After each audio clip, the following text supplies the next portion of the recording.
special guest referees, bigs and dogs, commentating half-boxed.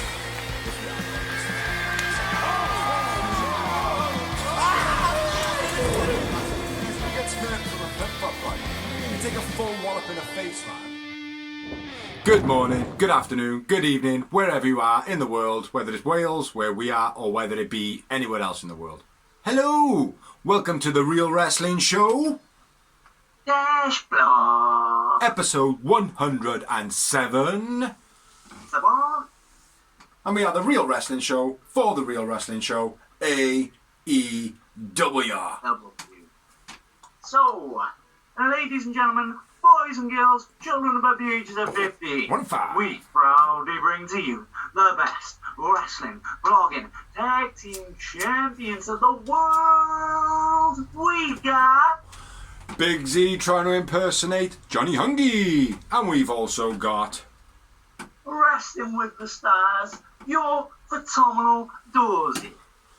Together, we are the Real Wrestling Show. Dash Bloggy-O. Real wrestling fans doing a show for real wrestling fans, which we believe is the best wrestling product in the world today. All Elite Wrestling. And what we basically do on here is we talk about AEW Elevation, AEW Dark, AEW Dynamite, aka Fight for the Fallen this week. Yes. And then we touch on any rumours from wrestling from the week. And this week, I was the one that got stiffed with a show that was 2 hours and 7 minutes. Huh? Big time. Yeah, Big 2 time. hours, 2 hours and 7 frickin' minutes for Elevation. I don't understand. They did say they were going to get shorter. They're not getting shorter. But anyway, we're going to kick it off, run through them pretty quickly, and then we have a bit of a discussion through Dynamite then, which was an absolutely brilliant start of the show for Dynamite. Bit stale in the middle, nice ending. But anyway, kicking off with Elevation. So first up, we had Marquen versus Jungle Boy. It was a pretty good match, this one. Awesome, smooth leg lock takedown by Marquen. Running out of the ropes, arm drag was quite nice. Quen rotating back over the top. The opposite way. He didn't like flip over like... how can I explain it? Going over head first. He went over backwards, which was very cool. Where are we at? Quen... rotated over there, very cool. Side effect by Marquen, didn't really rate that. One of the commentators called it something completely different. Jungle Boy's lariat, nasty landing by Marquen. Jungle Boy dived to Quen. The second one to Isaac, he basically made the save. That was quite cool. Quen spring moonsault, very heavy landing on his. He did land on his feet, but it was very heavy. Double clothesline on the outside. Pele kick by Quen, hitting Jungle Boy on the corner, and then there was a slide in and juice. There was a 2 count with that, and then Jungle Boy hits a snare trap for the finish of the match. I went with Jungle Boy, man of the match, and Jungle Boy won the match. Match number 2, we had Amber Nova versus Yuka Sakazaki. I didn't write anything on this match per se of good, bad, whatever. Nice neck breaker by Amber. Rag Northern Lights by Amber. Running knee by Yuka. Yuka rope dive was reversed. Spinning titty buster by Yuka finish. That's all I got. Yuka Sakazaki won. Amber Nova man of the match for me. Next up, match number 3, we had the debut of Mika Madrid. What an awesome name that is. Yeah. Versus Thunderosa. What an awesome name that is. Yeah, Thunderosa, like she's been doing many weeks, just schooling people in this match. Drop kick to a diving Mika was quite nice. Tarantula by Mika, not quite locked in, but nice to see. Missed diving leg drop by Mika. Peruvian necktie finish. Thunderosa wins. Thunderosa man of the match. Okay debut by Mika. I'd give it another match, but you didn't really get to see much of it in this match. No, huge spot. Match number 4, we had Luchasaurus versus Joel, aka Robo. And that's how he says it. He says it in a Welsh accent. Alright, bat, I'm Robo. Yeah, bit of a squash match. German suplex by Luchasaurus. Angelico clotheslined into the HFO. Spinning kick for the finish by Luchasaurus. Luchasaurus looked fucking awesome in this match. Luchasaurus wins. Luchasaurus man of the match. Match number 5, we had Scorpio Sky, Reach for the Sky, versus Fuego. Huge pop for Fuego, which I do like. You know, Sammy Guevara blog and all that. It's a pretty good match. Huge kick and running forearms were quite stiff by Scorpio Sky, basically taking out Fuego's momentum because the crowd were behind him all the way through. Backbreaker by Sky was very stiff. Sky going for the mask of Fuego, referee counting on a 5. Shotgun dropkick by Fuego was quite nice. Spear by Fuego was quite nice. Mid-rope moonsault to the outside from the inside by Fuego was very cool. I like that. Tornado DDT reversed. Boot and then a TKO finish by Scorpio Sky and very stiff once again. It's a pretty good match, this one. Scorpio Sky wins. I went with Fuego, man of the match. So moving on to match number 6. We had Angelico versus Marco. This was never going to be anything spectacular. Sick tie-up by Angelico, starting with an arm Russian. He kind of like put his arm down and then twisted him forward. That was quite nice by Angelico. Diving DDT to the outside by Marco was quite nice. Diving elbow drop by Marco to a standing Angelico. Angelico then hits him with a boot, armbar, torture rack, finish, which was very cool as well. Arm tied behind the back, and then the other one locked in whilst gripping it with one arm. Very, very cool. Angelico wins. Angelico man of the match. After the match, Angelico attacks Marco and then walks off. No dancing. So, Yeah. could be turning heel. Then we got a promo. And that promo being the Bunny talking about Chris Statlander resting. He's going to rip her face off and then take it down the rabbit hole. Yeah, pretty good by Ali. Just kind of standing there like that. I like Ali. He's doing good, man. Yeah. I think it's been a good sign. Oh, absolutely, mate. It was a bit of a slow start for her in the company. Yeah. Do you know what I mean? But certainly getting there now, like. But next up, anyway, after that promo, we had the match, which was Ali and Maddie Rankowski versus Chris Statlander and Ty Conti. Great match as well. Great chemistry by Ty and Stat. Yeah, completely different teams last week with Conti and Deeb. Yeah, which was a bit. It might have been the case that she was supposed to be in this match, Serena Deeb, instead of Statlander, because of, I think Deeb's injured. Okay. But anyway, getting into the match, judo throws fast by Tay, and then a bomb. Not sure what the bomb part is. Back spinning flip slam by Tay and Stat, that was quite nice. Kick to a face, double team, Stat and Tay Conti. Ali kicks Ty, Maddie rushes Ty into the corner, that was quite stiff. Spinning face buster by Ty Conti, double kicks by Ty and Maddie, very nice.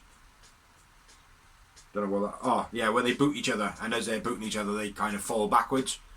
Both of them look as though they connected really nicely. Spinning scoop slam looked as though it hurt Ali's right shoulder, and then she was holding it for quite a bit towards the end of the match. Round the ring, double attacks, which I thought was very cool by Stat and Ty, where they were literally doing like a round robin and then hitting their opponents. That was cool.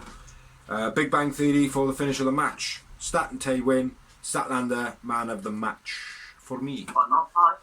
Yeah. Not Ty, no. Statlander man. Statlander, I gotta be fair, she's a all-round good everything. Like Ty Conti at the moment for me has gone very cocky. Yeah. You know, which she's got a right to be, but as cute as she is and as kind of that sexy Latino she got about her, that fiery foreignness about her, like, and I don't mean that to come across like, you know, racist or, you know, nationist or whatever you want to call it, but they've, like, Europeans, they've got that fiery, and she's not even European, she's Brazilian, but they've got that fiery nature, and it doesn't really suit women, you know. I like the spiciness of a woman, but Ty Conti just seems a little bit arrogant with it at the moment. Like, I mean, I think she needs to progress a bit more. Like, but next up, we had match number 8, which was Bear Bronson versus Wardlow. It was a good match, this one. Good matchup. Like, good matchup between them. Like, Bear Bronson going against Wardlow. They kind of accentuated each other's styles. Like, Wardlow stares Hager down like they've been doing for 2 years. Big strikes back and forth was quite nice. Wardlow hits a German and then a throwaway suplex. Quite impressive on Bear Bronson because he's a big lump. The ass splash by Bronson. Front back clotheslines by Bronson was quite nice. Terrible clothesline then by Wardlow. He kind of held his arm out for a massive long time and Bear Bronson did all the work. That was crap. Attack in a corner. Spinebuster by Wardlow. Need to face finish in a corner. Always looks good. Wardlow wins. Wardlow man of the match. After the match, Hager and Wardlow stare down again. Basically going and pouting at each other like they're going to kiss each other at one point. It's fucking weird. Get on BT, get out of the way with your gay love and all that shit. After the match, yeah, they stare down. Next up, we had a promo, and it was Alex with GM Invitation Champ. Oh yeah. Elite GM mode, which I have been playing, which I have now deleted, and the reason being is because it is glitchy as fuck, and until they get it working, I will not be playing. But the game in general is pretty good.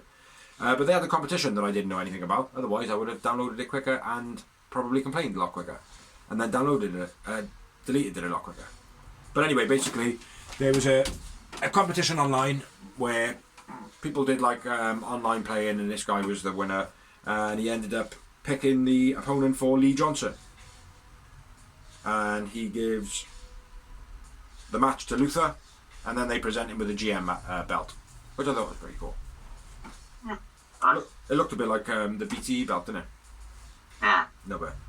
So next up we had match number 9, and it was Lee Johnson versus Luther. Just to note that James, I didn't write his second name, I don't think. James, no I didn't. He was ringside. Yeah. Getting into the match, Luther flipping off the apron, it's quite nice. Serpentico thrown into Dustin, just bounces off on the outside. Dustin with that with Lee Johnson. James ringside wipes Lee's face and looked really uncomfortable. He was like, what am I doing? Touching his face! It just looked really strange. Luther scooped up onto Lee Johnson and missed. Pump kick by Luther. Luther falls on Serpentico on the outside. Lee Johnson spiral, spin, lands on his own head. Looks as though he proper hurt himself. That was the finish of the match. He didn't even make a connection with Luther at all. He basically just did a side spiral, landed on his head, and that was the end of the match. Lee Johnson wins. Don't know how he's still walking. Luther, man of the match. And then after the match, Miro comes out and says, Lee Johnson, blah, blah, blah, blah, homecoming, you're going to get fucked up if you can still walk. Then we had another promo, and it was for Rampage, which, I gotta be fair, wicked promos. Yeah. Wicked promos for Rampage. I'll give them their dues. Moving on to match number 10. We had Eddie Kingston versus Serpentico. This was a funny match, this one, more than anything. As they always have, Serpentico. Mm-hmm. Yeah, doing his straight fall. Very cool.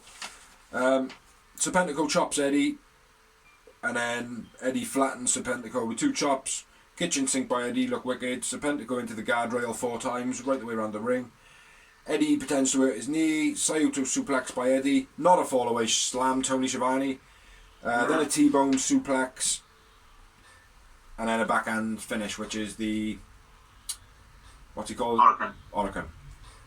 Yeah, Tony's words were, when he did the Sayuto suplex, he went, fall away slam! No! I know. It's just... He's shocking on Elevation. He's amazing on Dynamite. I've always been Tony Schiavone's biggest fan. I was even saying years ago, why haven't TNA got him? Why haven't TNA got him? He don't pick moves out in Dynamite though, does he? He's just a... No. He's a talky chat. Yeah, he's a talky chatter guy, like, do you know what I mean? Eddie Kingston wins. I went with Serpentico man of the match just because he was fucking hilarious. Then we had a promo for All Out, which I'm sure you've all seen it. It's going to be on all the social media sites, advertising everywhere. Check it out, buy the tickets, watch their shows, because they're awesome. Next up, we had a promo. Jade and Martin stalking vegan offers, don't know what the fuck this is, fans to team with Jade. Yeah, so basically I had a promo about Jade and Martin stalking vegans, offers fans to team with. I don't know what the fuck that says. Match number 11, we had 5 and 10 versus the Lucha Brothers. Stop laughing, I'll edit that out. I'll edit it out. Yeah, this was a pretty good match. This one, 5 and 10 versus Lucha Brothers. Back and forth pins by Phoenix and 5 was very nice. Backstabber double stomp by Lucha Brothers. Lucha Brothers kick destroys V. Deadlift powerbomb by 10. Penta kick 5 to stop the pin was very stiff. Botched Spanish fly. And then a fear factor for the finish of the match. Winners of the match, Lucha Brothers. And I went with 5 man of the match. Okay. Match number 12, we had Chandler Hopkins and Cameron Cole and Izzy James making his debut versus the Gun Club being Billy Colt and Brock Anderson. Aaron Anderson's son. My notes on this one, dreadful constructed match. Winners of the match, Gun Club and Brock, whatever his name is, man of the match. It was good notes. No continuation of the Colt kind of being Healy after last week. Remember, he pulled the tights on Lee Johnson. Yeah. There was no continuation of that storyline. It was a clean win, right? Yeah. It was just a terrible match, this one. Yeah. It just didn't have anything to it. There was just no pizzazz, like, do you know what I mean? Yeah. Next up, we had the miniature main event of Elevation. Match 18,000. Which was 2 good names, probably worth the wait for the people sitting there in the crowd, but not so much for the people sitting in the house, because we can just fast forward it to this one. But unfortunately, we blog on it, and it took forever to get you. But we had Pac versus Chucky T. Yeah, sick main event. Very stale match, I thought. I thought it was a very stale match. Only match up my side. Oh yeah, yeah. For a main event of Elevation, absolutely great. Actually, Pac tagging a fan, then sneering over his shoulder early on. Little girl in the crowd, pretty cool. Missile drop kick, and then a kip up by Pac. Nothing spectacular. Set out powerbomb by Chucky T. Delayed superplex by one of them. Pile driver, not a powerbomb. Tony Schiavone. Black arrow finish. Pac wins. Pac man of the match. After the match, best friends double team face off. Best friends and Death Triangle face off, sorry. And then Chavo and Andrade come out and say nothing at all. So yeah, Chavo up to his old tricks again. Yeah, that was the end of Elevation. So now we are going to move over swiftly to the Drozmeister for Dark. Which was like 47 minutes long. Which was awesome. Yeah, bastard. Started off with the Dark Order promo. Basically, Uno and Grayson going on about how they're ready to become tag team champions. Match number 1 was Red Velvet versus Alejandro Lion. Lion, sorry. I don't know why I said Leon. It was Lion's AEW debut. Lion's Claws Velvet playing the Lion gimmick. Final slice by Red Velvet wins the match. Red Velvet man of the match.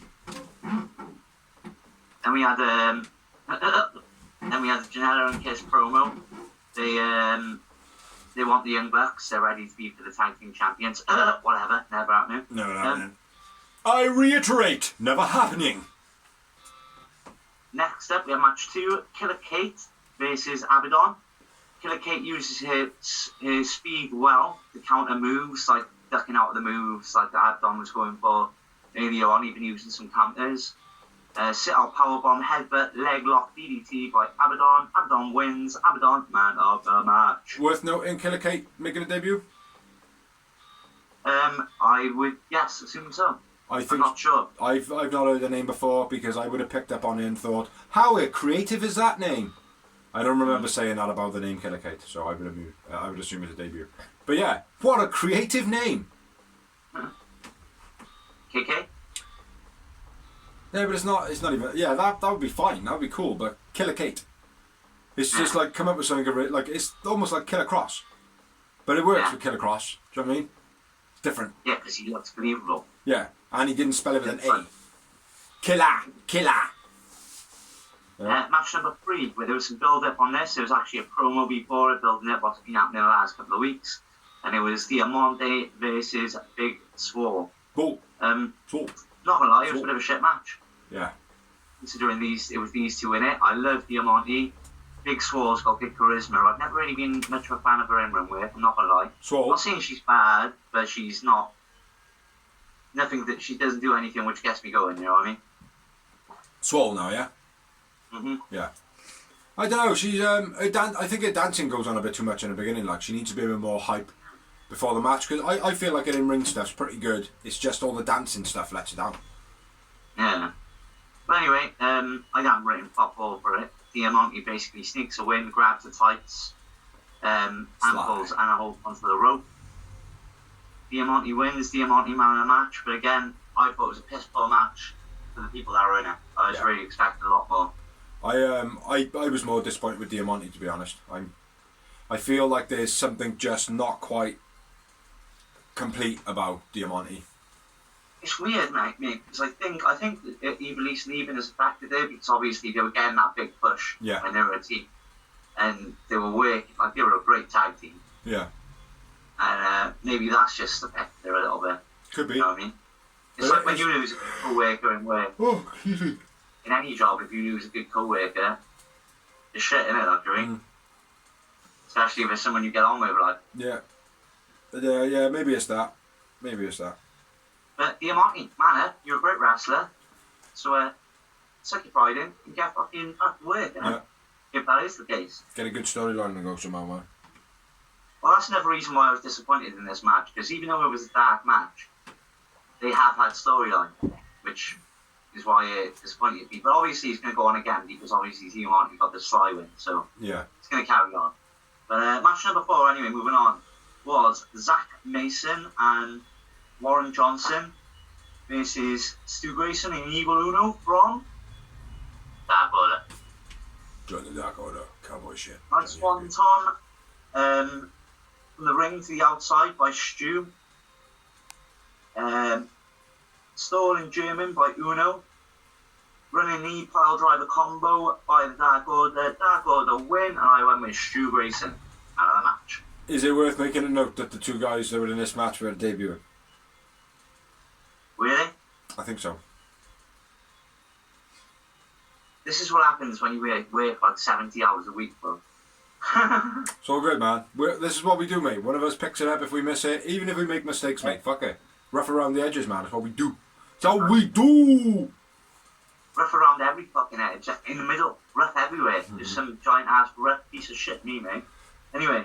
Match number 5, which was... You mean the Abaddon? Is that it? 5 matches? Yeah. It was great. Fucking bastards. Which was Dante Martin and the Varsity Blondes versus the Acclaimed and Not Dolph Nemeth.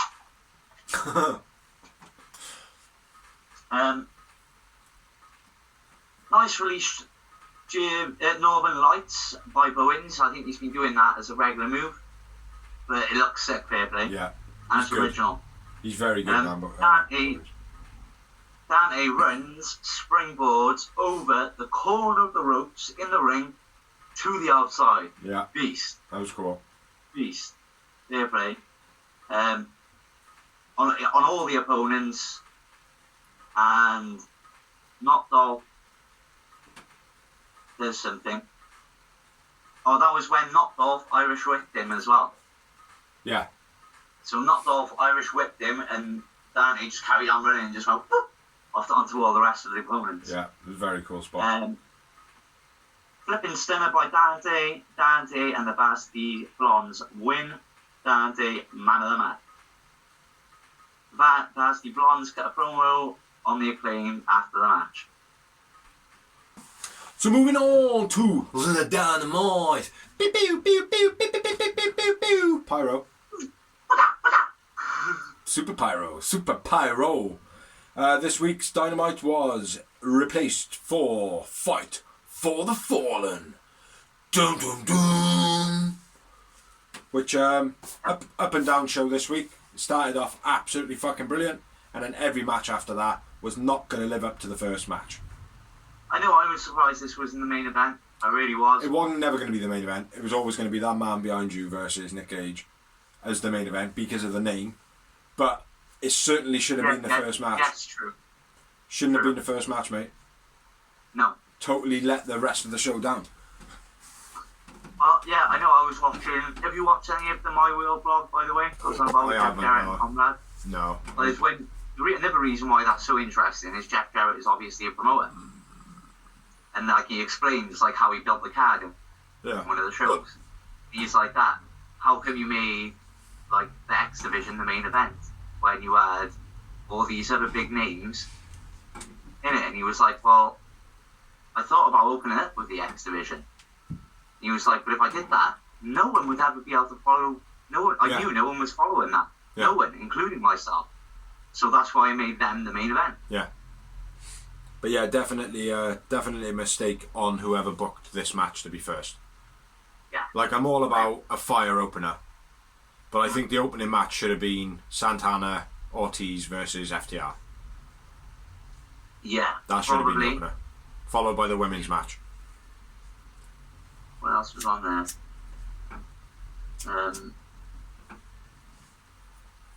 Yeah. Or maybe the IWGP United States title match. Yeah. Yeah. But for me, yeah, it definitely let the rest of the show down. But anyway, let's kick it off, man.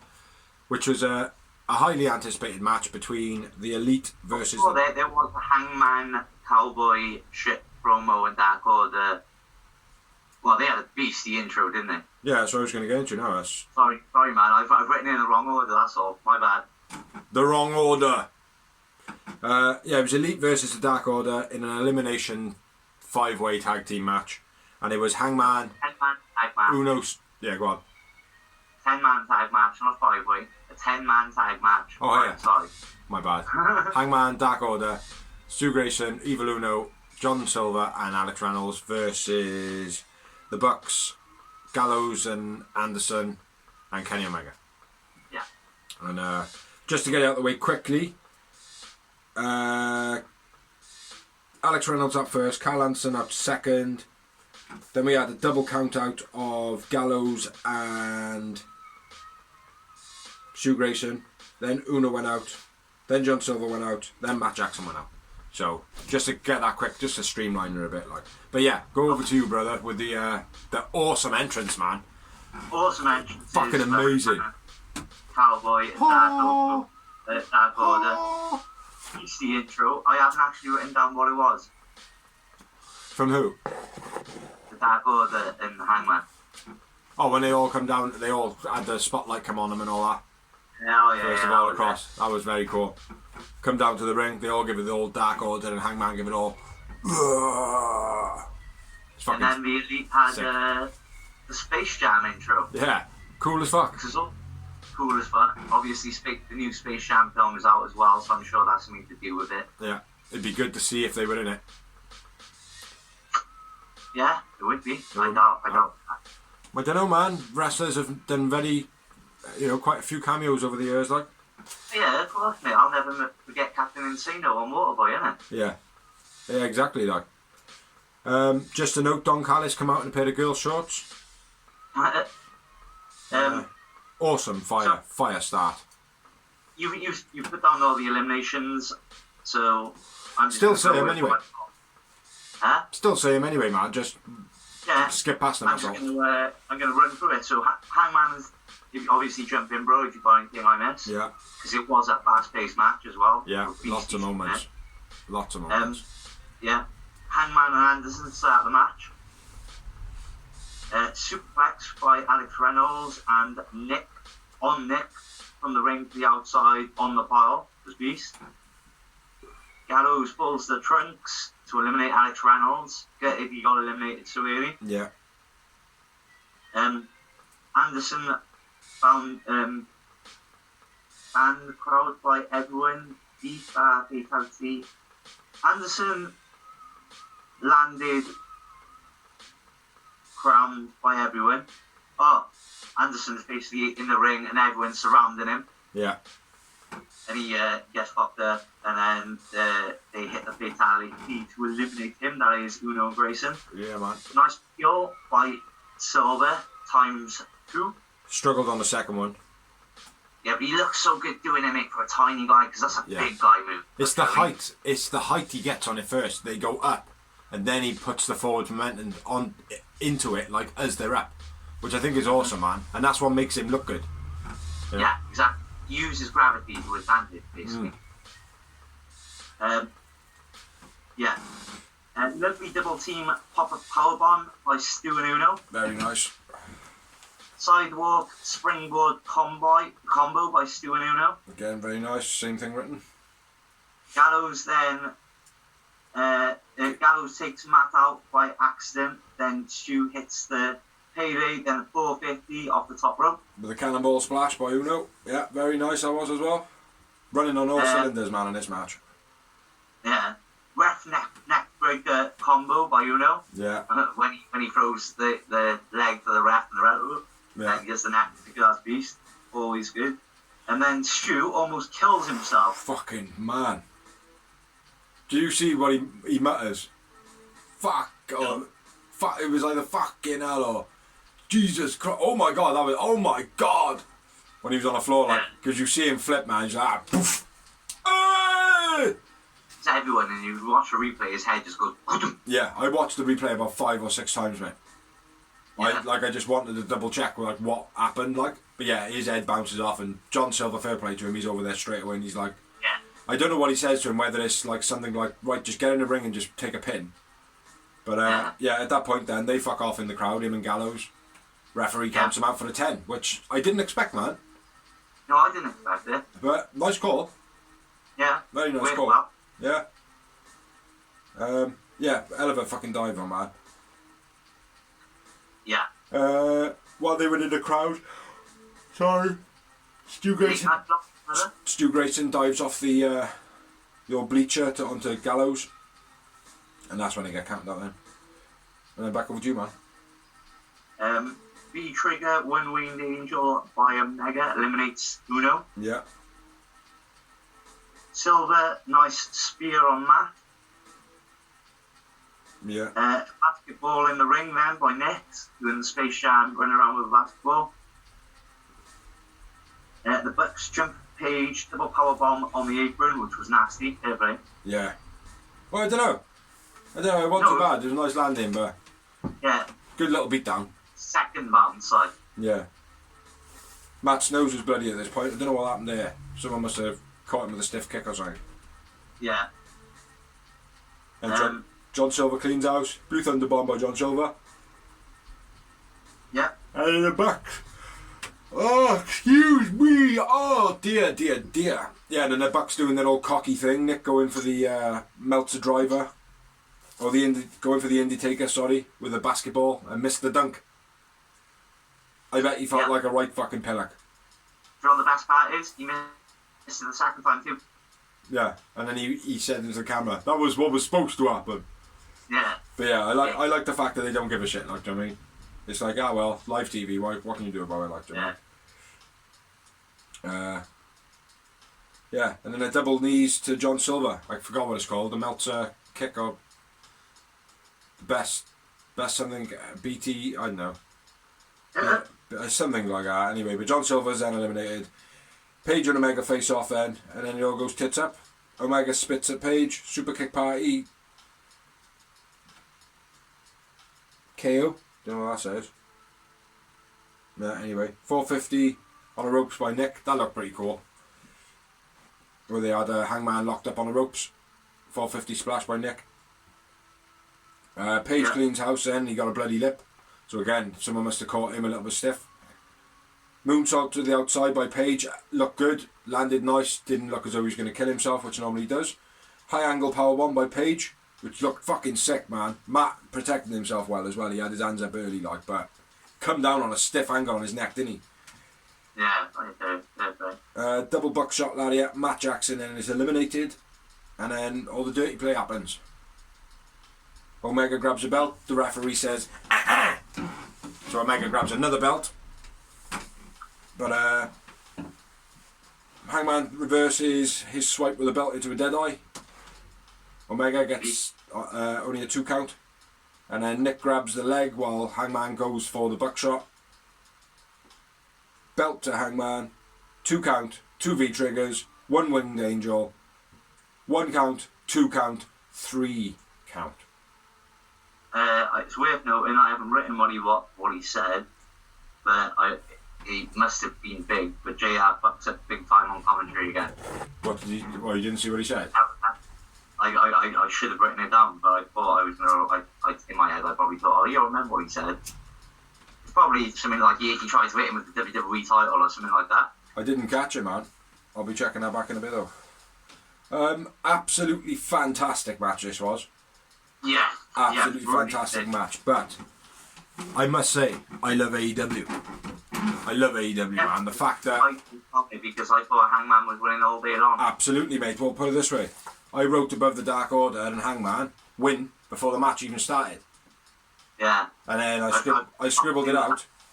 And then after the one winged angel, I wrote question mark, question mark, question mark, question mark. What the fuck does? Mm-hmm. So yeah, it was a very spanner in the works, man. Do you know what I mean? It was like, right, okay, this Hangman storyline now has been going for almost 2 years. You know, and like people are invested in it. I'm still invested in it. I like the way they rolled it up as well, where they were like, I don't know, again, I know you don't listen to commentary. And I they do. Were like, oh, let me finish before I forget. I think it was Tony who brought it up. Isn't it ironic how this has happened after Hangman was the one who screwed the Young Bucks out of the tag titles by pulling the ankle, like, for me? Yeah, no, I know that. I caught that.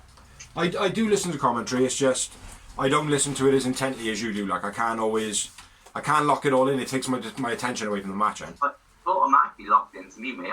It's not a chore, like, you know what I mean? So I hear it naturally, like you hear beats. Yeah, I do, mate. But as soon as I start writing, I can't listen. Yeah, I'm a lyric guy. I can't do this. I can't do the two at once, mate. But yeah, the Elite win. Unfortunately, I went with Hangman man of the match. But side note, Stu Grayson is a fucking G. Yeah, Stu Grayson is a G bigger for him to carrying on the match. And not only carrying on the match, he went in the crowd and done that friggin' crossbody off the apron. Yeah. Off the gallows to the outside, on the outside, like. Yeah. In the crowd. Who drew out man of the match? I went with Johnny Hungy, mate. Johnny Hungy. I did. Yeah, he was good. Brilliant match, and I had 11. Yowie wowie. I thought you were going to have a low number like you did on the last match. Last week, I had quite a high number on one of the matches, and you were like, oh, fucking hell, man, I must have underestimated. I was expecting it to be a low number, but I had 13. But, yeah, real good match. Another one involving Nick Jackson. Because, let's be fair, Nick Jackson seems to have some very good matches in AEW. Oh, yeah, definitely. Definitely, mate. But yeah, fire match. Phoenix, but Say again? He's no Ray Phoenix, but... No, he's not no Ray Phoenix, like, do you know what I mean? But if Matt Jackson was to all of a sudden get injured pretty bad and Nick had to go on a run on his own, I think he could become champ. Mm-hmm. Do you know what I mean? Maybe TNT champ. Yeah, yeah.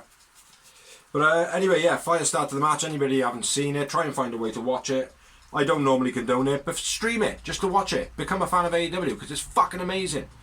Next up, we had a promo, which was Pac says as somebody cancelled the Lucha Brothers' car, and that's why they're not there. And then Chavo comes out and says that they got them a limo. Andrade says, look after people, with me. And then Your boys will arrive in style. They will be arriving limo. You should take care of your boys. something like that. What will happen?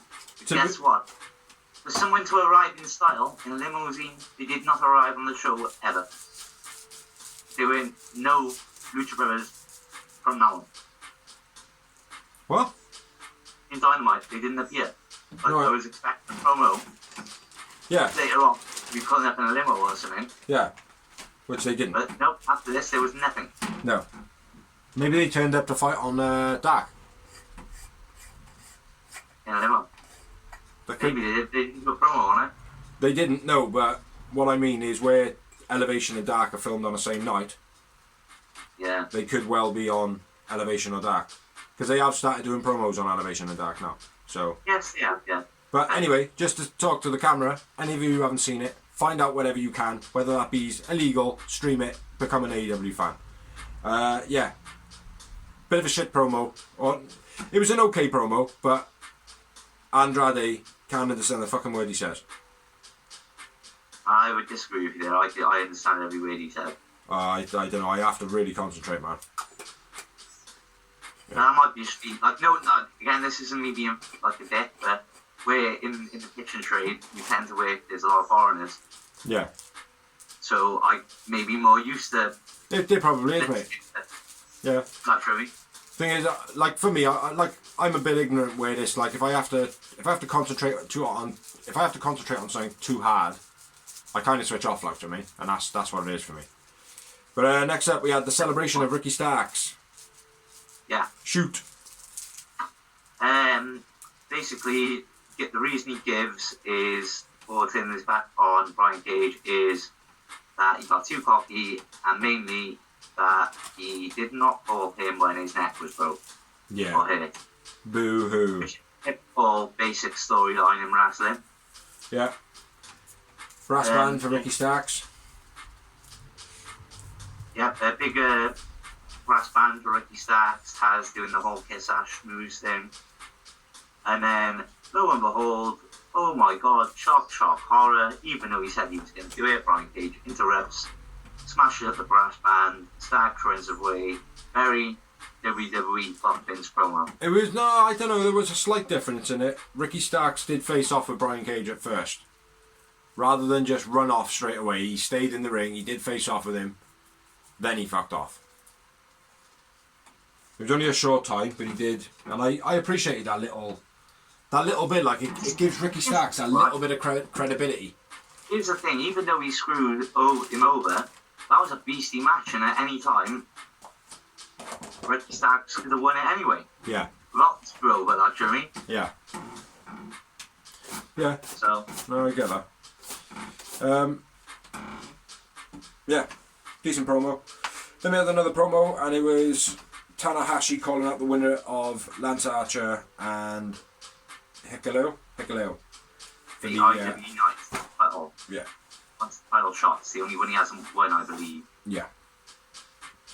And there'll be another promo in a little bit with John Moxley addressing Tanahashi. Yes. Next up, we had FTR with Tully Blanchard. Sorry, go on. With Tully Blanchard versus Santana and Ortiz with the legendary Onan. Which should have been the first match of the show. He's the legend too. This match should have been the first one on the show. This would have been much better to start the show. A little bit of fire, even though it was a bit of a botched ending.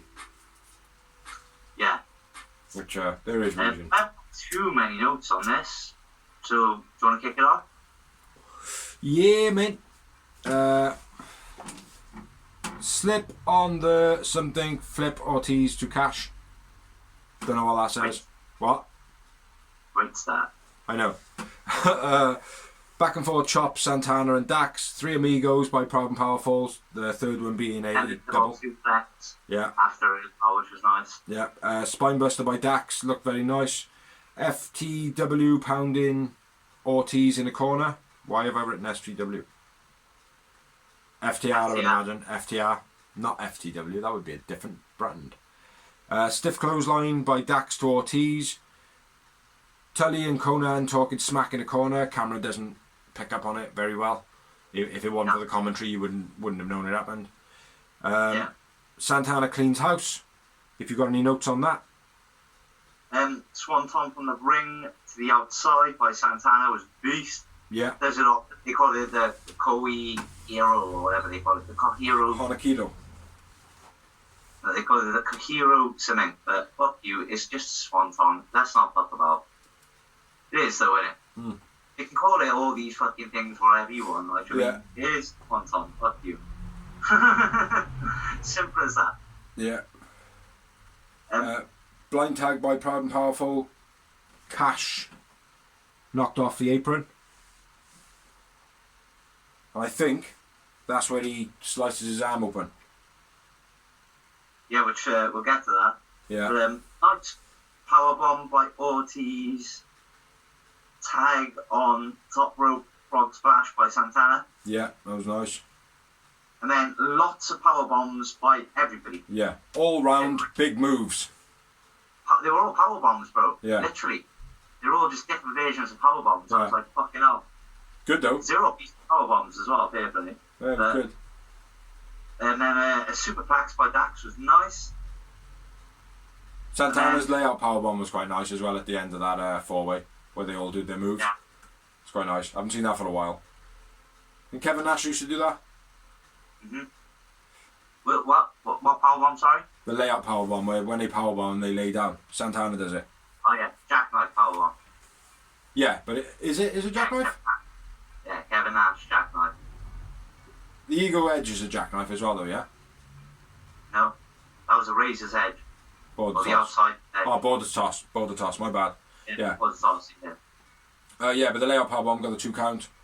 Superplex, Dax into the small package by Ortiz. Very cool. I like that, man. Had the kick out. And then Brainbuster by Dax for the finish of the match. Yeah. There wasn't much on Cash after he was knocked off the apron. Reason being is because he got his arm caught in the turnbuckle. Yeah. And he tore a 2-inch gash. Yeah. Gash hard, mate. Hard. Have you seen the cut? I haven't seen the cut. No, I haven't researched it for me. I completely forgot about it until this, because like I said, bro, I've been waiting for that outlet during Yeah. so. Yeah, it was a good 2-inch gash though, man. Like, Yeah. proper referee panicking like fuck, like if you watch it back. Look, you know when you have that like concussion / shock Yeah. in your eyes? Yeah, like you've just seen your bone. Yeah. Yeah. Yeah, because there was talk that it was a compound fracture or a heavy cut. Like, what? At first, I was wondering if he snapped his arm because the way it looked like the bone was actually poking out, like, do you know what I mean? Well, that's what the news was straight away. As soon as it happened, people were speculating that it was bone poking through or a cut, but it's been confirmed that it is actually a cut. He rolled straight out and he got his pin and he was like, boom, straight to my boy. Like, Yeah. that's like serious, like. They're a good team though, man. It's like I would expect them to do that on a fake injury as well, like, do you know what I mean? Oh yeah, obviously, mate. I've played them hard since the Fuck Vince NXT days. Fuck Vince. Man of the match, winners of the match, FTR. Man of the match for me, Ortiz. Well, same team with Santana. Yeah, I only had 2 moments. I doubled your ass and I went with 4 yowie moments. Tidy. I like it. Yeah, Cash is definitely going to be out for a little bit, at least. It shouldn't be too long, man. It's only going to be a couple of stitches. Oh yeah, I know, but at least 2 weeks. Just because of where it is, you can. But luckily, the way they book stitches the in way there like that. the way they the way they book FTR though, they don't wrestle every week anyway. So it'll just be a couple of promos anyway. But moving on, what we got next, main?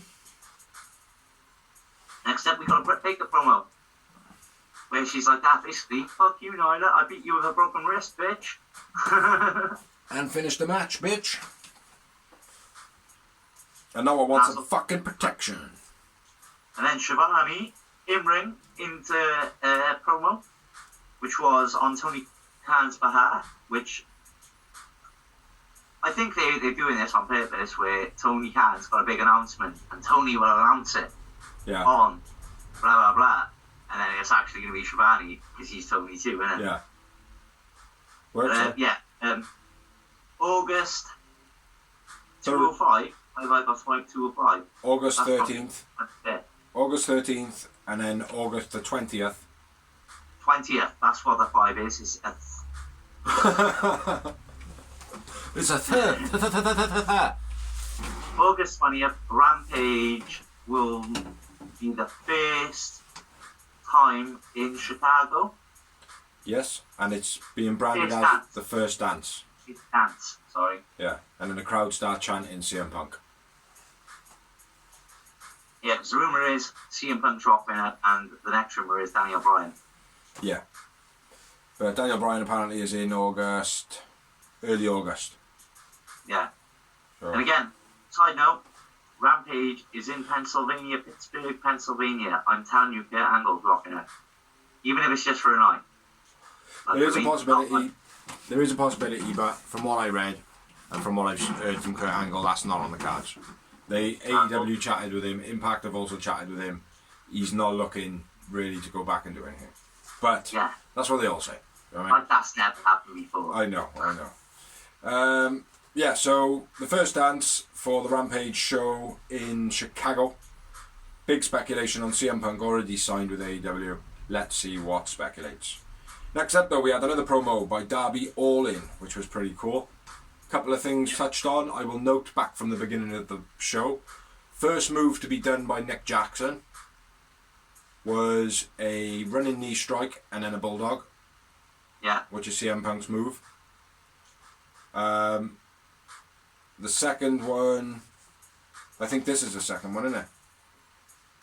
Yeah, this is the second one with Darby, where he says, I'll be in Chicago and I'll challenge any motherfucker and I don't give a shit if you're the greatest in the world. Which is another nod to CM Punk. I think it's the best in the world. The best in the world, sorry. Yeah, but he uses that moniker. Yeah, so, but that's what I'm saying. There is another one in the show and it's in the main event. Yeah. So, but yeah, good little promo. Sting really didn't need to be in that promo, I don't feel, but I suppose it give it a little bit more boisterousness. Not boisterousness, that's the wrong word. A little bit more power. Yeah, there's a little bit more punch, like, do you know what I mean? Yeah, and then we had the IWGP US title match between Hikuleo with his daddy, King Haku, versus Lance Archer. You probably know. Do you remember Haku? Yes and no. Meng. What? Meng. He was Meng in WWE. In what group? He wasn't in a group. He was just Meng. No, I don't remember. He had the big afro, and he had like the Aladdin style pants with like a gold streaks up it. Black pants with streaks. I don't remember. I'll have a look. I did have a quick look up of him. Everyone's like, oh, he's the dangerous man in wrestling. And it's like, well, obviously Ken Shamrock is. Come on, guys. No, backstage, apparently, backstage, he was the hardest man. No matter who you were, they didn't fuck with it. Yeah. Everyone, he was the nicest guy in the world, but, when shit kicked off, they would go, shit, go and get Haku. Yeah. And he out and sorted out, Okay. Oh, I don't know. But yeah, do you want to shoot on this one? I haven't got many notes at all. I thought it was a terrible match. I thought it was a fuck Vince match. I thought it would have been perfect for Raw or SmackDown. That's exactly what Vince wants. Yeah. Two big guys doing crap. Yeah, it was terrible. Hikuleo AEW's debut. They fight on the outside. Haku hits the Tonga Death Grip on Archer. Archer walks the rope and does his moonsault thing, which again, I like the fact, because he hasn't been doing it every week since we mentioned it. Yeah. This was the match to do it in. Yeah. Because the other guy was huge, so it made sense. Do you know what I mean? Like I said, it doesn't make sense if he's doing it to Matt Sydal. Yeah. So you can pick up and throw around Matt Sydal. This guy's a bit different, I mean. Unless it's a pay-per-view match and Matt Sydal, like they're in a 20-minute match, Matt Sydal's being, getting the better of him, blah, blah, blah, blah. But high kick to Hikuleo on the corner. Superplex by Lance. Was a bit of a letdown. Blackout finish. That was it. Archer wins, Archer man of the match. Yeah. One moment. I mean, just the one. Yeah, me too, that big boot. I think it was the powerbomb for me. No, yeah, it was the high kick. It was the high kick in the corner, actually. Yeah. Yeah, it was like a penalty kick, fair play. Yeah. Terrible match. And then there was a cut underneath Lance Archer's eye at the end of the match. Don't know where that came from. But moving on, next up we had a promo and it was Cody backstage in the go position, or otherwise known in Fuck Vince's company, the gorilla position. And his name, if you don't know, little side note, most people do, it's called the gorilla position. It's named after Gorilla Monsoon, who was a legend. Oh, I didn't know that. I thought it was something to do with go, Rilla. The go position, gorilla. Gorilla Monsoon, legendary wrestler, legendary commentator, legend all around. Yeah. Aleister Black comes out, attacks Cody and a thing. Tony Khan tries to kind of stop it from happening. Sorry, who? Tony Khan. Aleister... No. Malachi Black, my bad. Malachi Black comes out, attacks Cody. Tony Khan tries to get in amongst it and he's like, oh, guys, don't, not here. They fuck off up to the ramp. Malachi gets the better of him, and then he kicks Fuego in the face, which must mean the Fuego's going to get another big push. Fuego, they realise that I think he's going to be like a Santino Morella type of guy. Yeah. He's always going to be around. Mm-hmm. Or Crash Holly, maybe. They've got to create a title that Fuego's going to have to win. Yeah. It's got to be done. So it's either going to be the tags, you know, or they got to create some sort of an X division, because there are a lot of like smaller guys in AEW, and like I've said, I don't want nothing called like the mid card, because it takes away, like, and I don't want like the lightweight, because again that takes away, like the extreme belt, something like that would be perfect, or the TV title, like you said. TV title would be perfect, you know. Because you've got Dark, Elevation, Dynamite, you'd have Rampage. That's 4 opportunities to be... If you're on that show, you're fighting for the belt. Do you know what I mean? So, exactly. Yeah, so Cody attacked by Black at Gorilla, comes out, kicks Fuego in the face. Then we had another... One thing with Cody on that promo, does is stupid, which the Rhodes family do. Drop down, fist. Yeah. Why the fuck would you do that on the ramp? It's fucking stupid. I can't stand it. Like, it's like Dustin's one. It's not so bad. I know, I like it in the ring, but why would you do it on the ramp? It makes no sense. I much prefer Dustin's one where he goes down to his knees and slaps him. It's like laying down on the floor. You're right in their eye line, like, do you know what I mean? Like, you just block it. You know? I don't know. Maybe I'm talking shit. I think I'm talking shit. But next up, we had another promo, and it was Miro addressing Lee Johnson and his double-jointed wife, which I like. I like the thought of. I do like the thought of a bendy Lana. Lana. Oh yeah. But yeah, good promo from Miro again. His promos have got really good recently. He's decent there. He's improved. He's finally getting that Rusev Day buzz as a heel.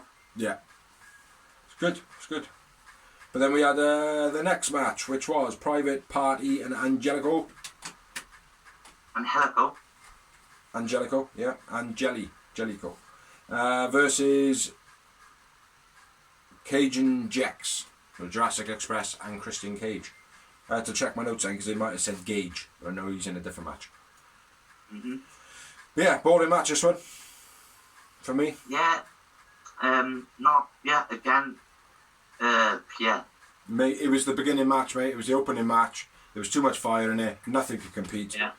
You know, again, exactly. this could have been the opening match, and it probably would have given the show a reasonably good start. But anticipation for any of these matches was just shocking up until the main event. Like. But yeah, Isaac into the guardrail. Someone attacks Jungle Boy. Hurry. Who the hell is Hurry? Don't know what that says. Cage and Marco chase off Matt because he starts interfering. Luchasaurus cleans house as he does. 4-man German suplexes by Luchasaurus. That was very cool. I don't think I've ever seen a 4. No, I don't think so. Jungle Boy hits his dive. Chokeslam by Luchasaurus. Frog Splash by Cage for the finish. Surprised that Cage got the win. Really? Yeah. I thought Luchasaurus might have got it because fans are starting to get behind him a bit more now. Jackson Cage win. Isaac man of the match for me. Jungle Boy man of the match for me. It's worth noting that during this match, Tony gets past a note when she apologises and he's like, I don't want to talk over this match about this, but apparently Toothy was supposed to apologise to me tonight, and he said he will not be doing it tonight, we'll be doing it next week in front of my hometown and my family and friends. Oh, good. So Tony Schiavone's getting embarrassed next week. Yeah. After the match, Blade attacks Brian Cage from nowhere with a knuckle duster. Bit shit, didn't need to be there, but probably the most exciting thing that happened in the match. But it wasn't Brian Cage, it was Christian Cage. Christian Cage, my bad. One moment for me. Oh, I said knocks him out. Not knocks him out, knocks him out. That's what they just call it, the knockout blow. Yeah. Yeah, one moment for me. Yeah, one moment for me. Oh, excuse me, I'm fucking tired. Then we had another Each promo. MDK all day. Murder, death, kill squad. If you're not familiar on Nick Gage, and you will be after this match, but either way, check out the dark side of the ring. There is a big episode. I think that's why he got this shot, to be honest. Domino's Pizza are a fan of Nick Gage.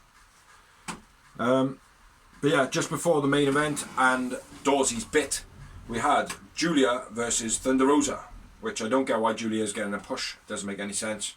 There's no point really pushing her other than just have her with the Varsity Blondes at the moment. Maybe get her to do a bit more distracting and stuff like that at the moment. Like, I mean, like the Acclaim storyline's pretty good. No need for her to have the singles push. No. But yeah. I completely agree. Ankle lock by Thunderosa, quite nice to see. Thunderosa missed the dropkick in the corner. Promo. What? It was a pick promo during the entrances. What was it? With the bad blondes, beginner, Julia Hart, and then Thunderosa is all elite. She's actually signed to all them. Yeah. And JR says, Thunderosa alluded to being a member of the roster. Or something like that. But yeah, ankle lock by Thunderosa. Thunderosa missed the dropkick in the corner. Another ankle lock by Thunderosa. Thunderosa hits the dropkick. Fire Thunder Driver, finished by Thunderosa. Interesting match. Yeah, real interesting. Thunderosa wins. Thunderosa man of the match. One Yowie moments. 0. And then moving on to Dawsey's bit. Dawsey's bit. Dawsey's bit. Dawsey's bits. Lots less than shit. Dawsey's bit. Next week, we have Malachi Black versus Cody Rhodes. In a bore fest. Miro versus Lee Johnson for the TNT title. Who's going to win that? Who really is going to win that? Definitely not Lee Johnson. Spoiler alert. Then we've got the Bunny versus Layla Hirsch. Hopefully Layla Hirsch wins, but she's not gonna. Because Ali's going to be the Bunny.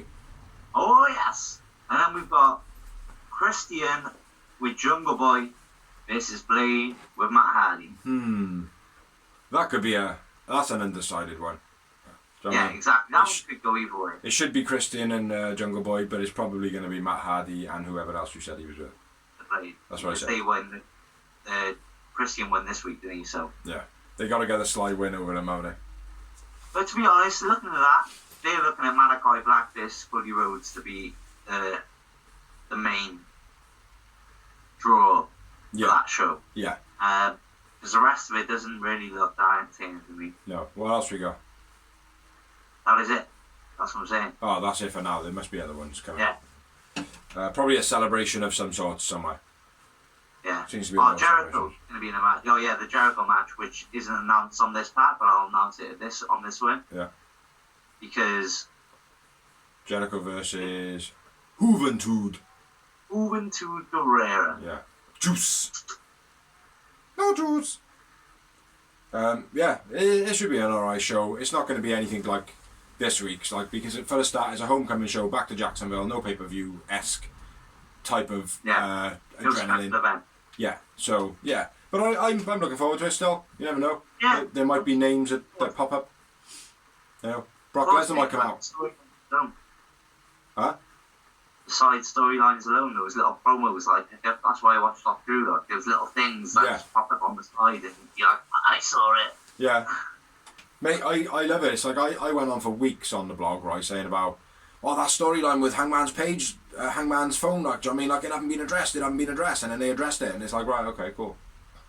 Like, it was only a subtle thing. It was like, oh, right, Matt Hardy was the fucker with the phone, like, do you know what I mean? It was just a nice little tie-up. I put in, what's his name? Boxer. The Go-Go on commentary. Yeah. And I was like, turning heel. And you were like, oh, no. And I was like, nope, he's turning heel. It's done already. Yeah. But yeah, this, I think it'd be a good show, man. But moving on, we had John Moxley doing a promo. He was pretty pissed off, saying, why is the water polo team allowed to go to Tokyo from Europe? And he can't go to fucking Tokyo to fight in New Japan Wrestling.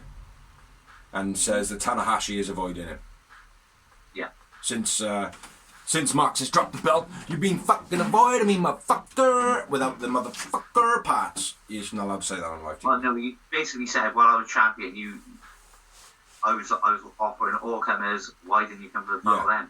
Why you dodging me? Why you dodging me, bitch? Yeah. But yeah, pretty good promo by John Moxley. I gotta be fair, I enjoyed it. Moxley's on fire with his promo. I mean, most people are in AEW because they've got creative freedom, but That's John exactly Moxley right. exactly went. And what do we say about people with creative freedom in AEW? We say, fuck Vince! But yeah, on to. 1, 2. On to 1, 2. The main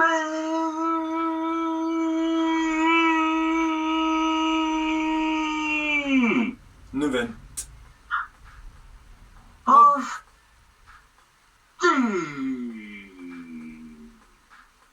the I was slightly off mimicking it. Slightly off. And it was between Chris Jericho and Nick Gage, MDK, in a no rules match. Yeah. No fucking rules. And this match included... AEW debut. Yeah, making his debut. And should not have ever been in AEW, but there we go. Still made a nice impact. Doesn't really suit the place. But still, made an impact, just like you said, off the back of Dark Side of the Ring, I feel. Yeah. Yeah.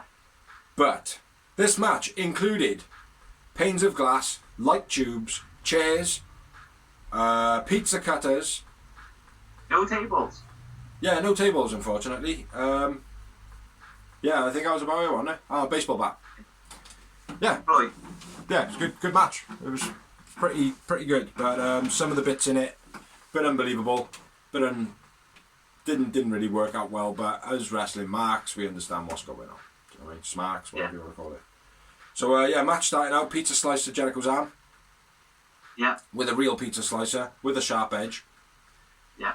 Which was then thrown to the corner of the ring for someone to slyly, not supposed to be on camera, move it and swap it for another. Yeah. Being a blunt one that then didn't cut anything. Mm-hmm. So yeah, just get that out there. Pizza slice to Jericho's arm, superplex, Falcon by Nick Gage, very sloppy. The Falcon arrow. Falcon powerbomb? I don't know. That's by Gage, superplex, and then the superplex Falcon arrow, yeah. Falcon arrow, yeah. Jericho then gets a bat. Nick Gage gets the lights. Choke slam. Back tubes. Yeah. Choke slam backbreaker by Nick Gage. Pizza to Jericho's head. Didn't make a single cut. Not a single one.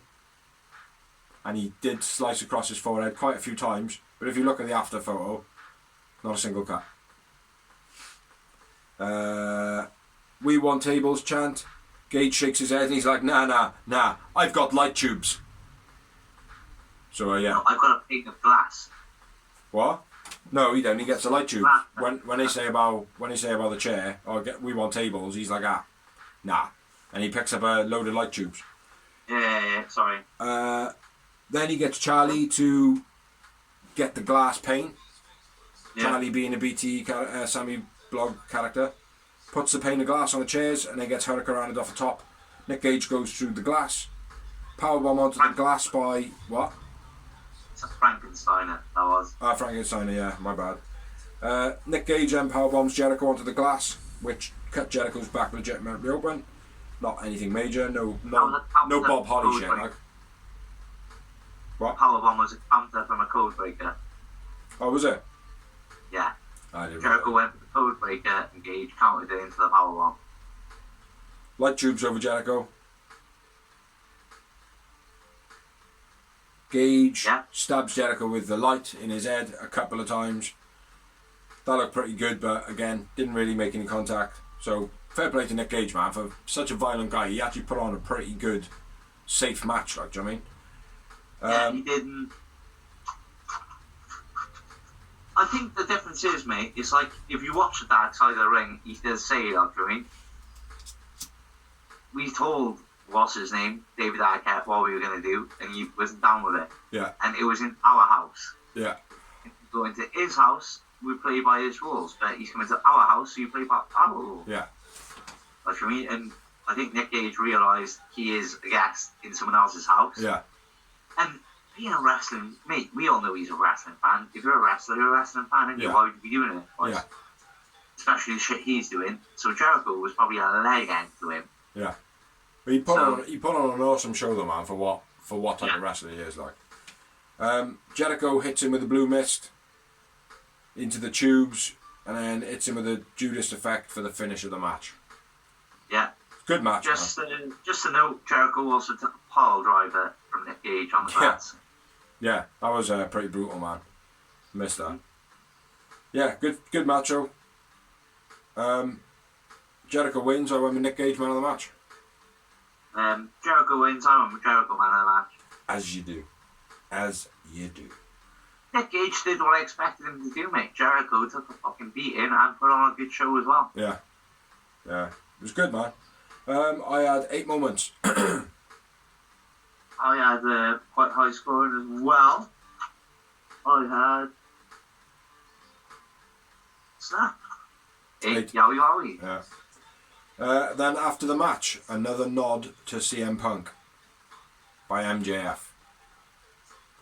Pretty much says the same words that he said in the beginning of his pipe bomb to John Cena. As you sit in the ring in the most pain you could possibly be in, I need you to listen to me. And then goes on and blah blah blah blah blah. And then like you said earlier in your Dorsey's bit. Juventud Guerrera in the next match thingy. Obviously didn't get the biggest pop as in Nick Gage. Not that I wasn't a surprise, I just think a lot of people don't know who he is. Like, if social media is anything to go off, a lot of people are like, Nick, who's this Gage guy? And it's like, everyone's just like, what's the dark side of the ring, you fucking mug? Yeah. Do you know what I mean? But you got to bear in mind, not everybody does. So, after the match, Jericho says the next week you got to win with a top rope maneuver against the Jews, Juventud Guerrera, who is a fucking legend. Yeah. If you don't know who he is, he was in ECW for a very, very short time in ECW. Because basically Eric Bischoff just hired all the fucking luchadors. Yeah. But in WCW he was a G. Fuck Vince, he had a small time amount in there, which he didn't really get portrayed weight, but he was still good. And in TNA he had a decent little stint right at the beginning, I believe, as well, didn't he? Yeah, he did for a short while, yeah. Yeah. But I've seen him live at this age as well. I think it was the time before me and you saw Pete Dunne live in the Walkabout, so it was about 3-4 years ago. Yeah. Yeah, so that was the last time I saw him, and I was in Cardiff in a place where it wasn't televised or anything, and he put on a great show. Yeah. So. Well, it should be an interesting match, I think. Lots of nods to CM Punk in this show. Obviously, you're going to be in Chicago in 2 weeks' time, 3 weeks' time. A lot of speculation. So that's everything we've got for Dynamite Days. So moving on to some news quickly, finishing off the show. Then we should say our goodbyes and be done with it, Brad. So I'll let you run through yours first. Go on then, I'll go with it. Paige said your neck is feeling really good. Who? Paige. Okay. Her neck is feeling really good, and she started working in the gym and reaching high accomplishments in the gym. Oh, okay, that's cool. So, Paige was always my favourite. Like I said from day one, she is beast. Watch this girl, that doing.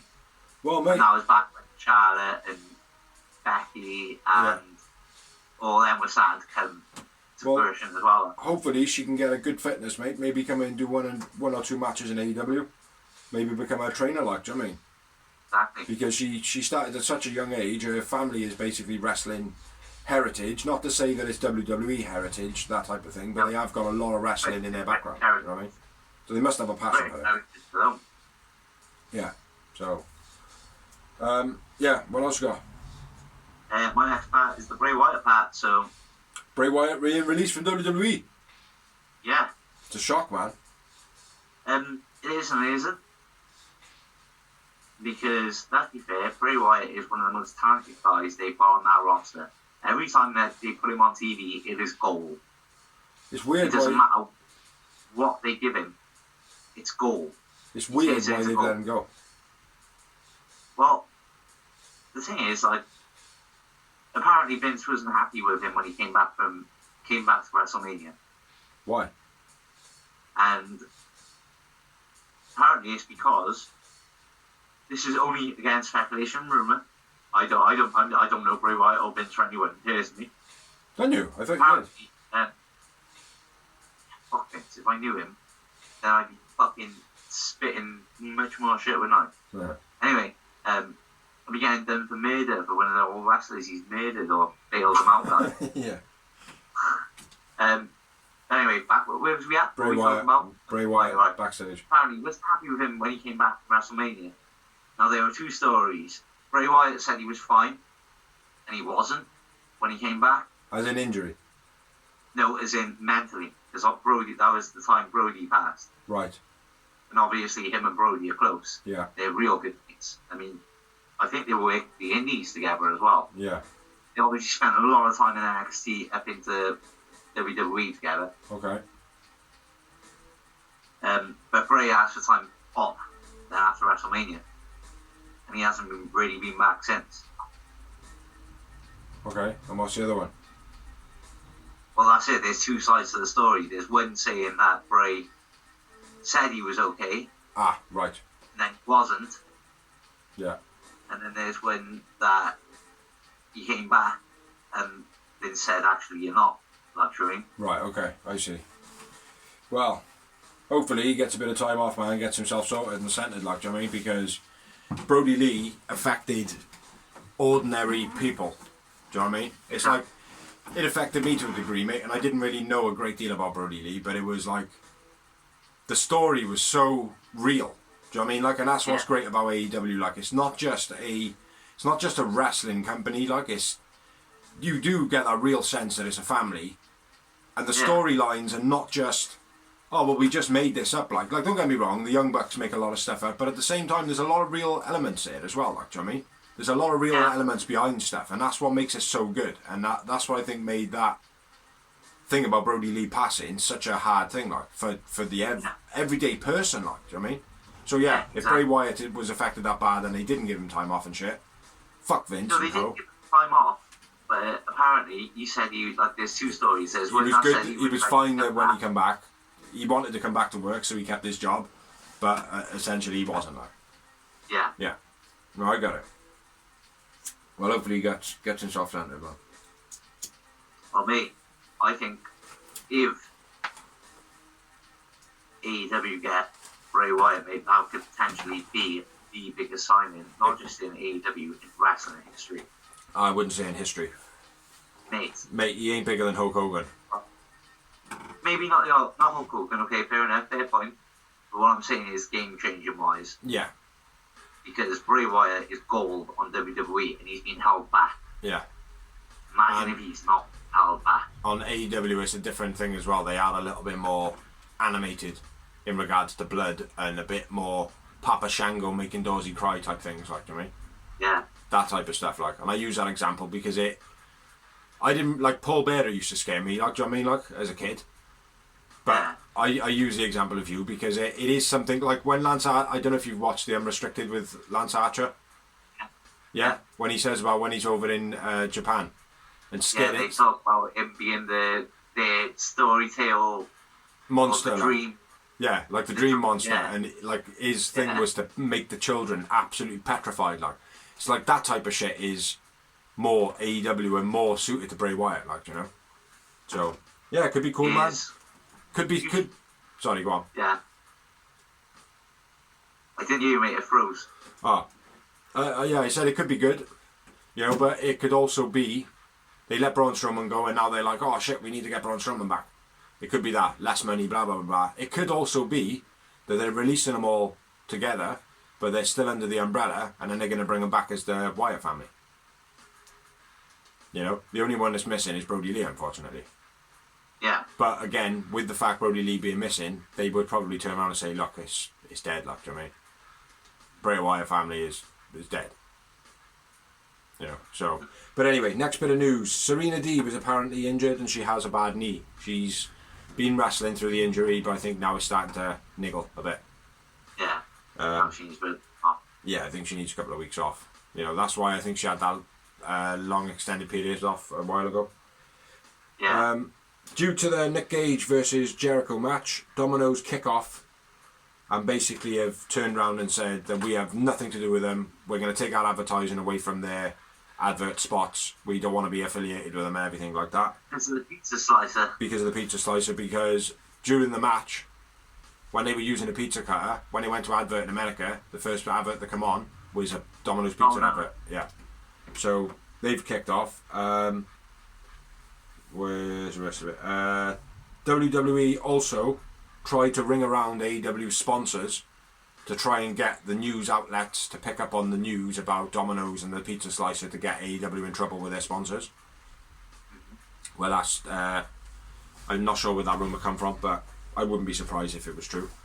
Also, Jericho apparently went on Twitter and said that he ordered the pizza for Domino's Pizza. When the guy turned up, he didn't have the pizza.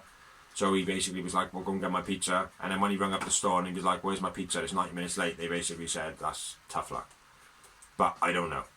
I don't know how much truth is in that, like, do you know what I mean? But yeah, Domino's also were on, something popped up on Twitter, and another rival company, another pizza slot, basically tweeted AEW saying, well, fuck Domino's, if they want to leave, give us the spots, we'll advertise there, no problem. For John, probably. Huh? No, it wasn't For John. No, it was something else. But, huh? Pizza Hut? No, it wasn't a big one, it was something small, it was a little American chain. Next up, AEW have hit 1 million plus views 3 weeks in a row now. Which is obviously not possible because the fans, you know, all those WWE wank stains, they all said it's not possible, but there we go. Then last... They don't watch NXT anymore on Wednesday. Huh? They don't watch NXT anymore on Wednesday, innit? Well, bro. they weren't watching NXT on a Wednesday for a couple of weeks before they started hitting 1 million views, though. They're hitting 1 million views, mate, because their storylines are compelling. Do you know what I mean? Mate, I'm not being funny. It is due to the competition, mate, because they were always like 800, whatever. Yeah. The moment NXT moved, the thing is, right, maybe NXT was only getting like 600, yeah, but maybe if only 300 of them haven't got a choice to watch on that night, that's the 300 AEW effect there. Well, put it this way. In that 1 million, I think they had 1.1 this week. During that, the Olympics were on. They still maintained their 1.1. SmackDown's viewership was down because of the Olympics. What does that tell you? Compelling storylines. But anyway, last bit of news. Vince McMahon basically shrugs off AEW and says that they are not real competition like WCW were. Now that's funny, considering Vince McMahon never really admitted that WCW were competition. But now, all of a sudden... Yes, he did. Did he? Yeah, he admitted that they were competition the moment they signed Hulk Hogan. Ah, okay. I was under the impression that he was always like, oh yeah, they're no competition, blah, blah, blah, blah, we're going to wipe the floor with them. No, treated them like all the time, saw it as that. Because he treated them like they were in competition. He was like, well, they do their thing.